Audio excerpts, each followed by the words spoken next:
আরেক হাদিস আল্লাহর রাসূল বলেন, যাকে বেশি বেশি মসজিদে আসতে দেখো তোমরা ইমানদার হিসাবে সার্টিফিকেট দিয়া দাও। আল্লাহ আমরা দিলে কি হবে? আল্লাহ বলে তোমরা দিতে দেরি, আমি জান্নাত লেখা দিতে দেরি করবো না। কিন্তু 90 ভাগই তো মসজিদে আসে না।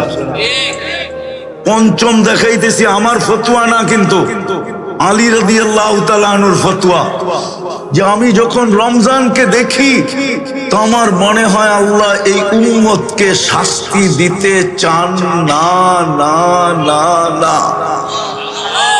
যদি শাস্তি দিতে চাইতেন তো একদিকে বন্ধু বলে 60-70 বৎসর বাঁচবে, আর একদিকে তাকাইলে দেখা যায় এক রাত্রই 83 বৎসর 4 মাস।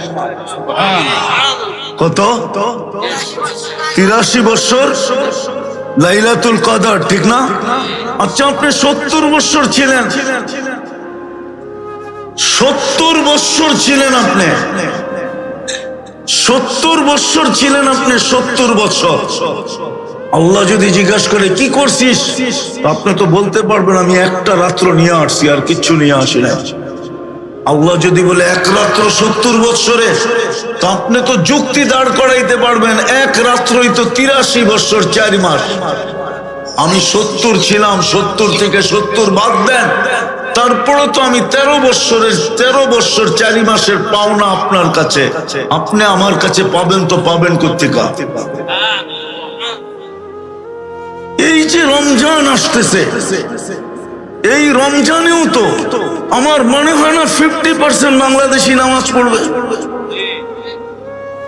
এই জন্য শেষ জায়গায় চলে আসছি, আসেন, কথা লম্বা করতে চাইতেছি না, আসেন, সুযোগ আসছে, একটা জিনিস দেখাই, সুযোগটা সামনে রাখি। এই উম্মতের সাথে আল্লাহর বিরাট বড় ভালোবাসা, নাইলে আদম আলাইহিস সালাম বলতেন না আমার চেয়ে কোটি গুণ বেশি ভালোবাসা উম্মতে মুহাম্মদীর সাথে।